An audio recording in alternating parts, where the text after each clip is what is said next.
In 13th century northeastern Italy and southern France, there flourished a dualist form of Christianity whose origins, while obscure, may stretch back to the Gnostics of the late classical world.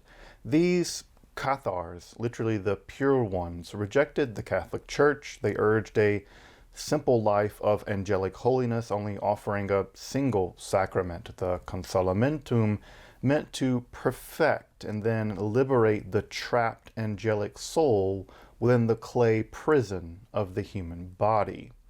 Their church was egalitarian with both women and men in leadership, and even their diet was pescatarian, wishing not to even consume things born of physical sexual reproduction. Eschewing titles, they were often simply known as the good men and women, and often went preaching this message of pacifism, equality, and spiritual liberation in pairs through Italy and southern France, where their message flourished. To the institutional medieval church, however, this counter-church was nothing short of diabolical heresy, and positively unholy violence was unleashed to eradicate it. Thus followed the 20-year Albigensian Crusade, where thousands were massacred, with many being burnt alive, and numerous subsequent years that followed of inquisitorial interrogations, tortures, and forced conversions to orthodoxy. The last known Cathar was executed in the autumn of 1321. To get at just what the Cathars held to be an authentic interpretation of Christianity, we have to peel away layers of inquisitorial documents, moldering manuscripts held in numerous libraries, and often obscure references spread all through medieval history. In this series, we're going to explore what little literature remains of Cathar Scripture.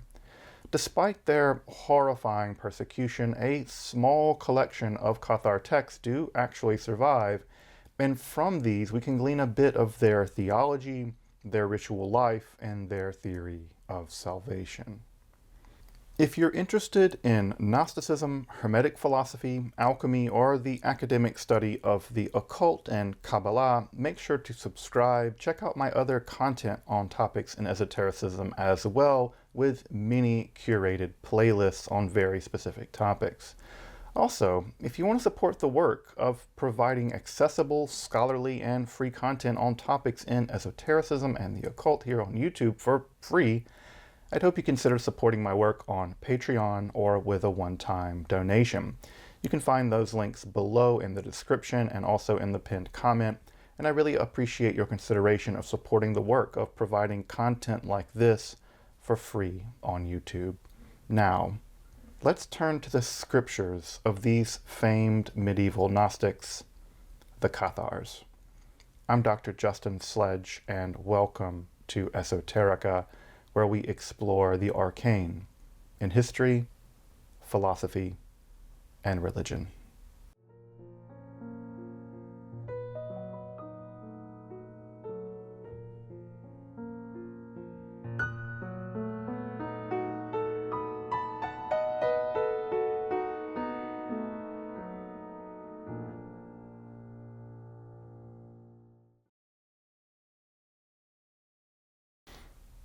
All right, just a couple caveats before we get started. The first is that what little survives of Cathar literature or scripture, we can't really be sure that any specific text represented the entire movement. In fact, we know that the Cathars inherited earlier texts which underwent substantial modification and reinterpretation, and that they produced their own texts which may or may not have proven authoritative for the movement more generally. This just to say that we never get a clear sense from the historical record of a definitive series of doctrines, much less anything like a Cathar canon or a Cathar catechism. So when I refer to these texts as Cathar Scriptures, know that this identification is at best tenuous. Further, and this is to put an even finer point on the matter, There just may have never been an organized movement of Cathars at all, and as such, with no community, there can be said to have no such scriptures. Now, I've laid out the skeptical position on the existence or non-existence of the Cathars as a counter-church in another episode, so you might want to check out that episode in the card above to get a sense of what this argument is and what it is not. In fact, making this series on Cathar Scriptures is a bit of a methodological mess for me personally. Over the years, as I've studied the historical documents about the Cathars in chronological order, I've become more and more personally convinced of the position of the skeptical camp. But this is a place where I want to do my best to bracket my own beliefs and try to present the traditional account of the Cathars so as to facilitate learning about them, or perhaps just learning about the more complex debates around medieval dualist heresies more generally. I'll say something about the skeptical camp's take on these documents or scriptures near the end, but otherwise, again, I'm going to be bracketing my own position to lean on the traditional camp's interpretation despite my own personal distrust of that narrative. So let's turn to the traditional account and get some introduction to some of these Cathar scriptures. The traditional position on the Cathars, which has actually only really emerged since the mid-19th century, holds that a dualist variant of Christianity was introduced into Central Europe and took hold especially in northern Italy and southern France, especially in the Languedoc region, with its origins in an Eastern European dualist school known as Bogomilism. Such a dualist religion may indeed even reach further back into Gnostic schools of late antiquity. While there existed some internal variation, the central core was that reality was to be divided into two ontologically distinct realms, one of good that is inherently spiritual and one that is evil and inherently physical. Human souls were originally angels, tempted out of heaven into this evil physical world by, well, Satan, such that if they don't undergo spiritual purification, they would be caught into a cycle of reincarnation. To achieve salvation, the Cathars had spiritual leaders who led lives of incredibly strict purity, folks called the Perfecti, who would welcome other believers or supporters into purity at the end of their lives in the sole Cathar sacrament, the consolamentum. This ritual would purify the soul such that it could escape the physical body in the physical realm more generally to be reinstated into their home, the world of the purely spiritual, angelic, heavenly realm. Now, the natural question is, how did the Cathars come to these positions? Well, they're said to have received these teachings from learned masters from Eastern Europe and through the careful study of texts that were authoritative in their respective communities. And it's here that the real difficulties begin to mount. Like all Christians, the New Testament proved foundational for the Cathars with a specific emphasis on the Gospels, really the Gospel of Matthew, the authoritative 7 letters of Paul, and the Apocalypse of John. Now, the Cathar relationship to the Hebrew Bible, or the Christian Old Testament, was much more complex. Some Cathars seem to have held up the position that the entire Old Testament was composed by or under satanic influence and thus should be rejected out of hand. They simply rejected the authority of the Old Testament. Another position described by a former Cathar and reverted Catholic, Rainier Sacconi, held that the books of Job, the Psalms, the books of Solomon, and Ben Sirah, along with the major and minor prophets, were actually accepted by his community. So here a partial acceptance of the Old Testament, although conspicuously missing here, of course, would be, well, the 5 books of Moses, Genesis, Exodus, Leviticus, Numbers, and Deuteronomy. Why? It seems that the Cathars held that the creation account and the legal text of the Torah were indeed of satanic origin. And this makes some sense given that the Cathars dismissed the physical world as fundamentally evil, and the soteriological role of Christ was, well, to liberate trapped angelic souls within these physical prisons, and that the Mosaic law itself was a further shackle on their spiritual liberation. Another more nuanced view emerges from John of Lugio, who held that all the narratives about the biblical patriarchs and prophets were, quote, pleasing to God, but that the Old Testament was, nevertheless, of diabolical origin. Here the patriarchs and prophets are thought to be spiritual beings on another plane of existence, rather than the mythical historical characters described in the New Testament. The stories about them are accurate, they just happen to take place in another realm, not the physical realm.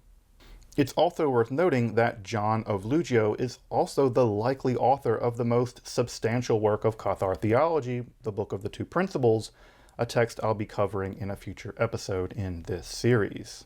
For John, the god of physical creation, and especially of the flooding of the earth, this was an act of mass murder that simply disgusted the Cathars.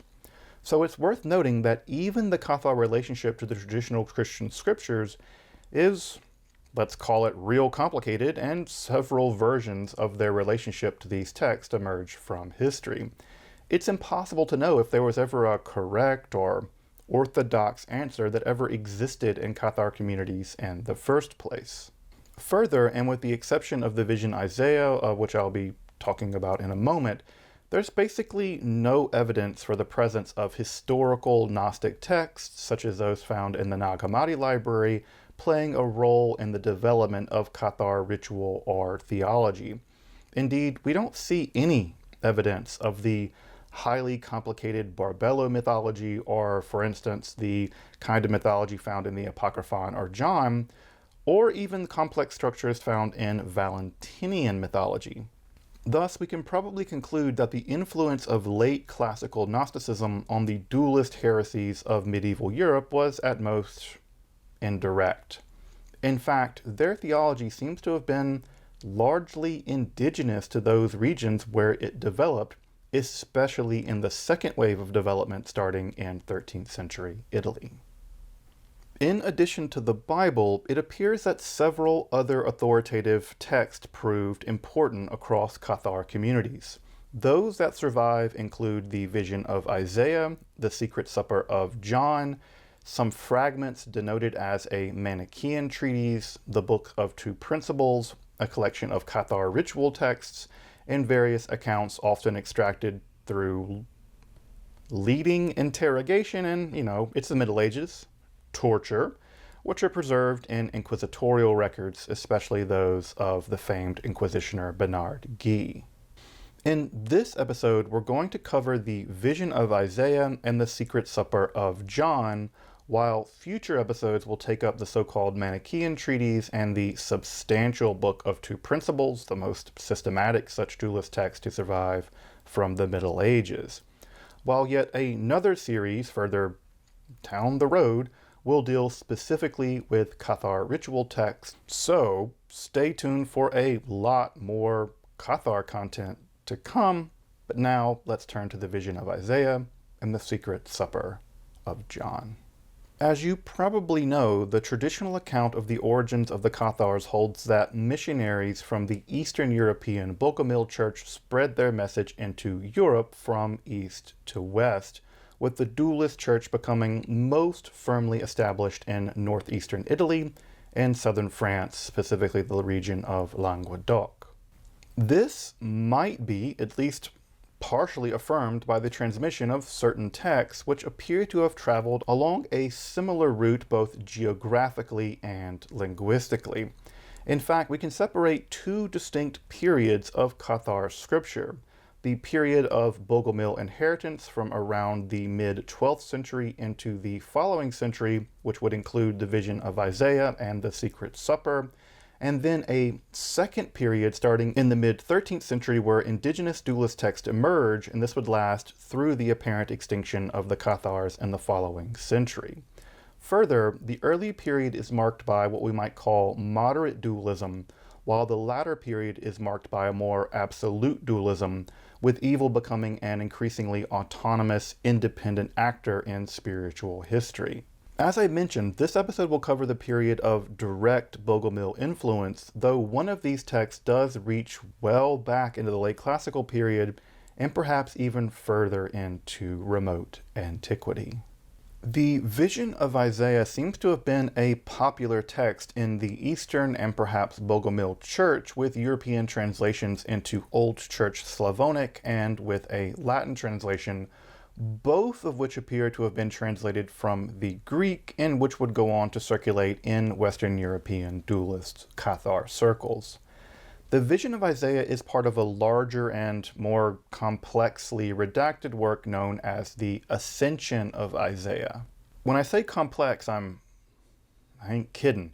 What I mean here is actually three works: the Martyrdom of Isaiah, a 1st century CE Jewish text, combined with the Testament of Hezekiah, a 1st or 2nd century apocalyptic Christian text, further combined with a 2nd or 3rd century Gnostic Christian text, the Vision of Isaiah, the one we're going to talk about. All of these were combined in the early 3rd century and then traveled together and were translated together as one text. The composite text only completely survives in an Ethiopic translation, much like the books of Enoch, though at some point the Vision of Isaiah became again detached and subsequently made its way north into Eastern Europe in Old Church Slavonic translations, probably from an original lost Greek edition.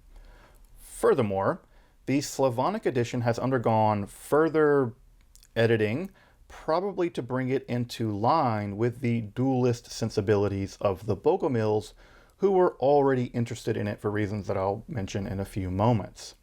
The Latin or L2 translation, which eventually reached the Cathars, was either a translation from Old Church Slavonic, though most scholars now think that it was independently rendered from a common Greek manuscript tradition, though with similar kinds of Bogomil editorial sensibilities present in the text. Regardless, the text had reached Western Europe by the 13th century and is mentioned by at least 3 different anti-Cathar writers. We have Durand of Huesca, James Capelli, and Moneta of Cremona here. The narrative reappears in a heavily modified form in an inquisitorial deposition given by a dualist in the 14th century. I'll mention more about it as well in a moment. Thus, the Vision of Isaiah seems to have proved to be quite popular and perhaps even spiritually authoritative in the communities of both the Western dualists after being introduced by the Eastern Bogomil dualists. The text of the Vision of Isaiah recounts the ecstatic spiritual journey of the eponymous prophet, first through the lower firmament where a battle is raging between angelic and demonic forces, and then through the various layers of the heavens. Assisted by an angelic guide, as the spirit of Isaiah travels up through the heavens, it becomes increasingly transfigured. He becomes different than his physical body. Indeed, he is repeatedly told that he could not even endure in this realm in such a physical body. Thus, we already have 2 elements that probably attracted the initial dualists: the enduring battle between the angelic forces of good and those of demonic evil in the upper air or firmament, and the clear distinction that the heavenly realm is of the spirit alone, thus making the clear distinction between the earthly flesh and the heavenly soul.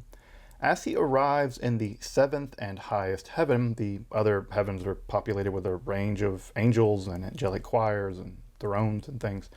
Isaiah is given a glimpse of the yet undescended Christ, the righteous dead, the Holy Spirit in angelic form, and the Archangel Michael with a tome, a book, recording the deeds of all living beings. Following a hymn of praise, the divine Christ is said to begin his descent into the world of the lower heavens, being changed, transformed into an increasingly unrecognizable being. In fact, the angels of the lower heavens simply mistake him for a mere angel of their respective layers as he descends into the physical realm. Kind of. Thus, when he does arrive in our physical realm, he will go largely unrecognized and will be killed by the prince of that world, i.e. Satan, only to go on to defeat death itself and empower later apostles to spread his message of salvation. This accomplished, the divine Christ reascends through the firmament and now into the heavens, fully recognized in his absolute glory by the various layers of the angelic realm. Having witnessed all of this, Isaiah returns to his body, assured that he will too eventually become freed of his body and will receive his robes and crown. These are symbols of salvation in this and many similar kinds of texts. While he does inform the righteous king Hezekiah of his vision, the Israelites more generally just aren't given this whole revelation. He's even commanded not to write it down, but yeah, somebody dropped the ball on that because, I was reading it to make this episode. So, as we can see, the dualist battle and the valorization of the post-mortem spiritual existence seem to have been what proved popular in this text among both the Bogomils and eventually the Cathars. Though, interestingly enough, what's also interesting in this edition is what's missing from it when compared to the complete text as we have it in the Ethiopic. Curiously, some of the more Gnostic Merkava elements are missing from the text in this edition, such as the exact time that Christ is said to have remained on the earth following the defeat of death. Specifically, we're told it's 545 days. This is a period roughly of 18 months, and that's a number we know from both Sethian and Valentinian Gnostic texts. Also, from the Merkava tradition are the complex series of passwords required to ascend and descend through the heavenly realms. While explicitly maintained in the Ethiopic version, Christ has to give a password to pass through the heavens, such mentions are very much muted in the Bogomil Cathar edition. Also wholly missing from the Bogomil Cathar version is the description of the birth of Christ via the Virgin Mary. In the Ethiopic version, Mary is only pregnant, as much as she is really pregnant. The physical elements of both the pregnancy and the birth of Jesus are wholly muted in this text for dualism, just for 2 months. She's only pregnant for 2 months before the infant Christ just kind of appears. Poof, Jesus. Later, and I'm not kidding, the infant Jesus nurses from Mary, not because he needs food. He doesn't. He's divine.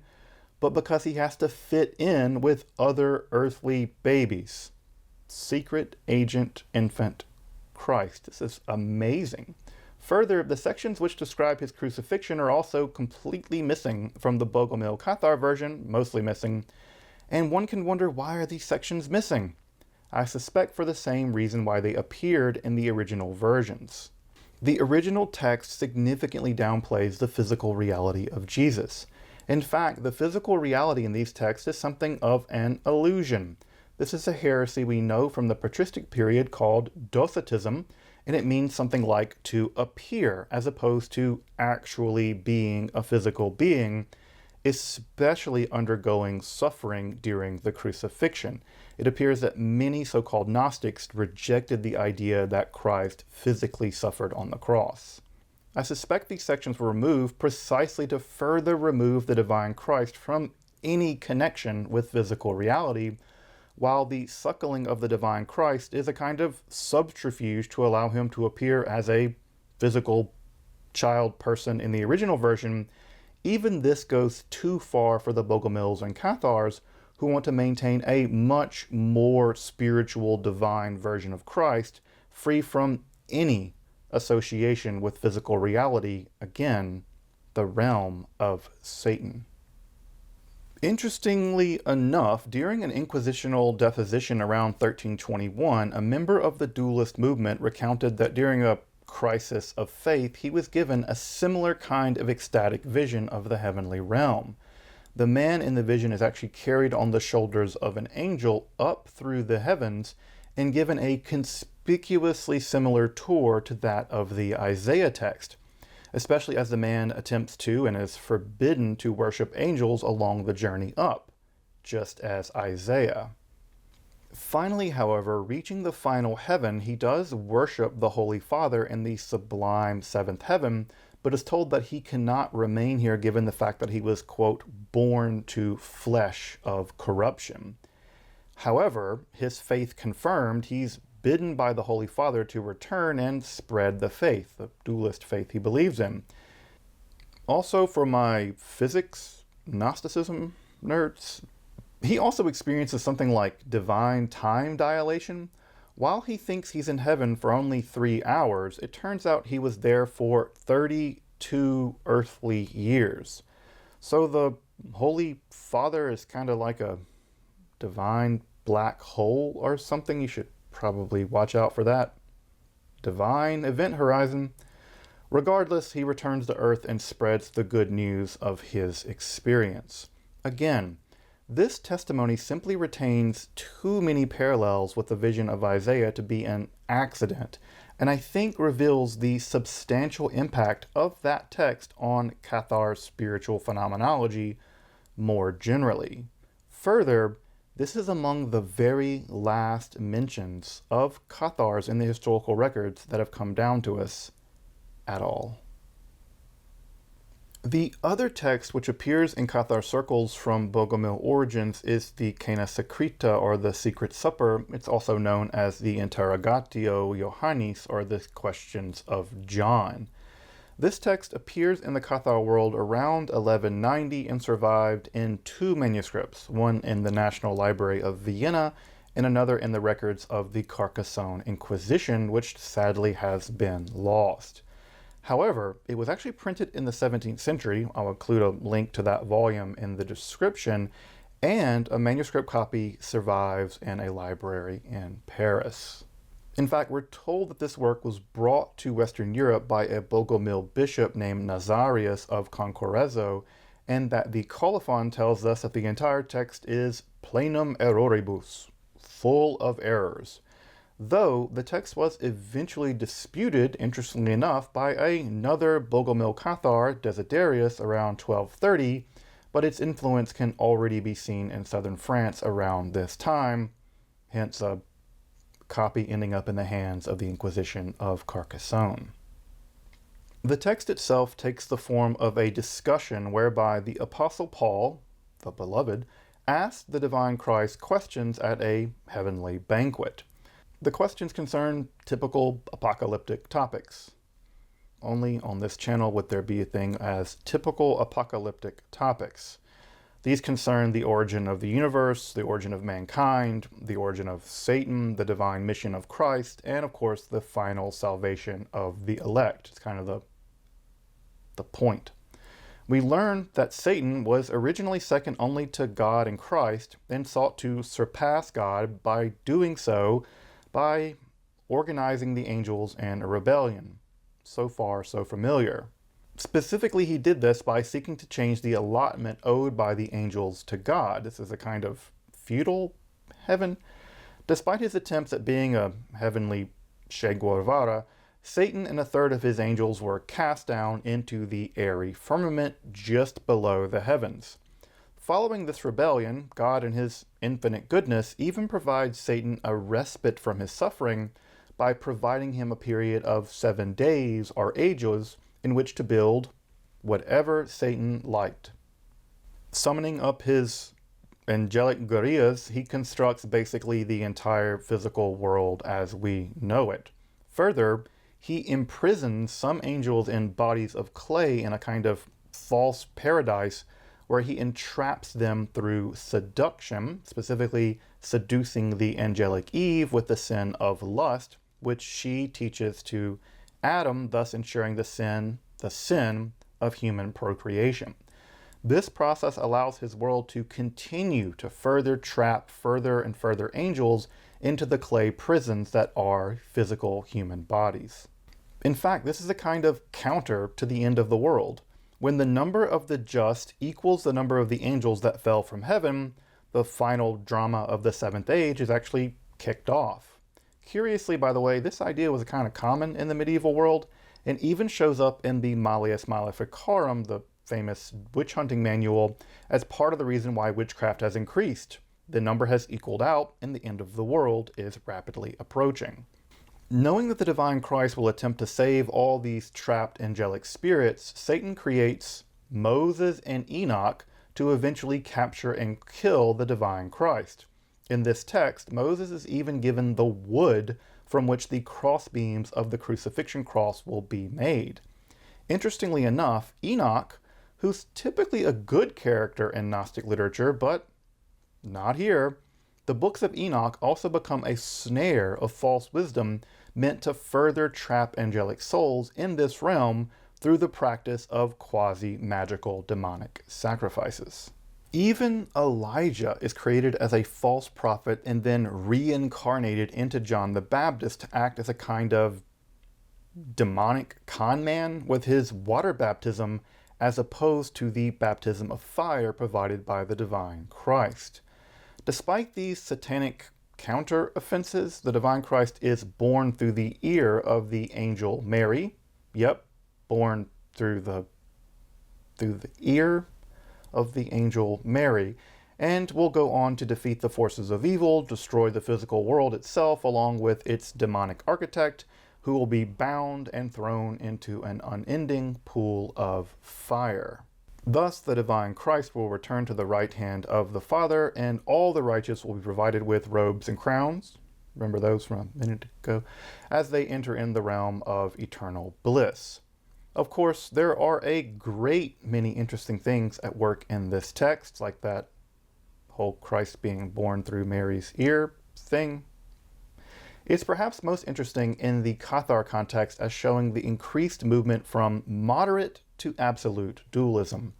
Here, Satan is already kind of quasi-eternal and acts as a direct rival to the divine Christ, with virtually all biblical characters, including Enoch, it's our boy Enoch, and John the Baptist working directly in the service of satanic evil.